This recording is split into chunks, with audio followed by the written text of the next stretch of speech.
Visakha steel ప్లాంట్లో జరిగినటువంటి ఘోర ప్రమాదం రెండు తెలుగు రాష్ట్రాలని తీవ్ర దిగ్బాధికి కూడా గురిచేసింది.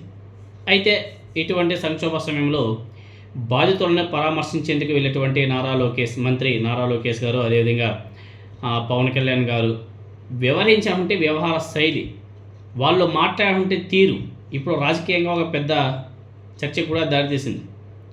ఇటువంటి విపత్కర పరిస్థితుల్లో ఈ ఇద్దరు నేతల నాయకత్వ సామర్థ్యం, అదేవిధంగా రాజకీయ పరిపక్వత ఎంతవరకు ఉందనే అంశం మీద ప్రజలు, అదేవిధంగా రాజకీయ నాయకులు, రాజకీయ విశ్లేషకులు అందరూ కూడా ముక్కున వేలేసుకొని మాట్లాడుకుంటున్నారు.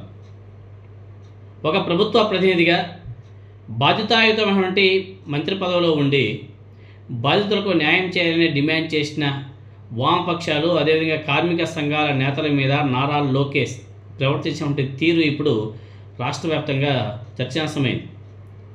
బాధితుల పక్షాన్ని నిలదీస్తున్నటువంటి వారిని ఉద్దేశించి మీ కుటుంబంలో ఎవరూ చనిపోలేదు కదా అంటూ లోకేష్ గారు మాట్లాడే మాటలు బాధితుల గాయాల మీద కారం చెల్లినట్టు ఉన్నాయని చెప్పేసి ఆ బాధితులు, అదేవిధంగా కార్మికులంతా కూడా మాట్లాడుకుంటున్నారు, మండిపడుతున్నారు, తీవ్ర ఆగ్రహం కూడా వ్యక్తం చేస్తున్నారు. ఈ వీడియో సోషల్ మీడియాలో బీభత్సంగా విపరీతంగా బయలుదేరిన సంగతి మీకు అందరికీ కూడా తెలిసింది. స్టీల్ ప్లాంట్తో తనకున్నటువంటి అనుబంధాన్ని నిరూపించుకోవడానికి నారా లోకేష్ గారు చెప్పినటువంటి కొన్ని ఉదాహరణలు చాలా నవ్వులాటగా ఉన్నాయి. హైదరాబాద్లో తమ ఇంటికి, అదేవిధంగా అమరావతిలో నిర్మించుకుంటున్నటువంటి తమ రెండో ఇంటికి విశాఖ స్టీల్ ప్లాంట్ నుంచి కొన్నటువంటి స్టీల్నే మేము వాడాము అని చెప్పేసి చెప్పడం అసందర్భ ప్రేరేపణగా ఉంది. వెళ్ళిన పర్పస్ ఏంది, ఆయన మాట్లాడే మాటలేంది? బాధితుల కోసం వచ్చి వారికి భరోసా ఇవ్వాల్సింది పోయి ఇటువంటి కామెంట్స్ ఏంటి?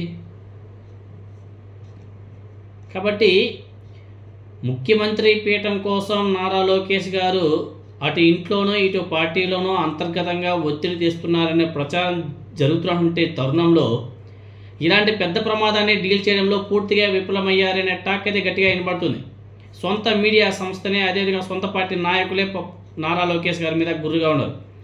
మీడియా ముందు తోటి నాయకులతో కలిసి నవ్వుతాడు, ఇకిలింపులు, వెత్తకారాలు, పక్కపక్క నవ్వుతాడు, ప్రశ్నించే జర్నలిస్టులకు 90 రోజులు అని చెప్పేసి సవాలు విసరడం ఏంటి చేష్టలు? ఇటువంటి చేష్టలు చూశాక ఆయన నాయకత్వం మీద ఆస్తులు పెట్టుకుంటే తెలుగు తమ్ముళ్ళే నిన్నటితో అంతా కూడా అయిపోయిందనే నిర్ణయానికి వచ్చేశారు. ఇటువంటి వ్యక్తిని చాలా కష్టమని చెప్పేసి మాట్లాడుకుంటున్నారు. ఇటువంటి వ్యక్తి అధీనంలో పనిచేయాలంటే చాలా కష్టమని చెప్పేసి కూడా మాట్లాడుకుంటున్నారు. ఒకవైపు నారా లోకేష్ గారి వ్యవహార శైలి ఎలా ఉంటే, మరోవైపు పవన్ కళ్యాణ్ గారి వ్యవహార శైలి ఇంకొక లెవెల్. డిప్యూటీ చీఫ్ మినిస్టర్ అయినా ఆ హోదాలో పరామర్శకి వెళ్ళాడు. ఆయన పరామర్శకి వెళ్ళిన తర్వాత ఆయన చేసినటువంటి వ్యాఖ్యలు నిజంగా చాలా సర్ప్రైజింగ్గా ఉన్నాయి. ఒక బాధ్యతాయుతమైనటువంటి పదవిలో ఉండి ఘటన మీద కనీస అవగాహన కూడా లేకుండా మాట్లాడడం చాలా సిగ్గుసేటు. దీని మీద సోషల్ మీడియాలో బీభత్సంగా సెటర్లు అయితే పేలుతున్నాయి. ప్రస్తుతం రాష్ట్రంలో, అదేవిధంగా కేంద్రంలో కూటమి ప్రభుత్వమే అధికారంలో ఉంది కదా. కానీ పవన్ కళ్యాణ్ మాత్రం ఇప్పటికీ తానేదో ప్రతిపక్షంలో ఉన్నట్లు వైఎస్ఆర్ కాంగ్రెస్ పార్టీ మీద నిందలన్నీ కూడా నెట్టే ప్రయత్నం కూడా చేయడం చాలా దౌర్భాగ్యం. స్టీల్ ప్లాంట్ కార్మిక సంఘాలు వైఎస్ఆర్ కాంగ్రెస్ పార్టీతో కుమ్మక్కై భూములు అమ్మేందుకు ప్రయత్నించారు అని చెప్పేసి పవన్ కళ్యాణ్ గారి ఆరోపణ. అయితే పూర్తిగా కేంద్ర ప్రభుత్వ అధీనంలో ఉన్నటువంటి ఆర్ఐఎన్ఎల్ ఆ సంస్థని, లేకపోతే దాని అనుబంధ భూముల్ని ఒక రాష్ట్ర ప్రాంతీయ పార్టీ అయినటువంటి వైఎస్ఆర్ కాంగ్రెస్ పార్టీ ఎలా అమ్మేస్తుందని కార్మికులు, మేధావులంతా కూడా ప్రశ్నిస్తున్నారు పవన్ కళ్యాణ్. ఎందుకు ఇటువంటి అసందర్భ ప్రేరేపణలు, తప్పుడు మాటలు మాట్లాడడం? స్టీల్ ప్లాంట్ నిర్వహణ కోసం ఎక్కువ శ్రద్ధ చూపించట్లే.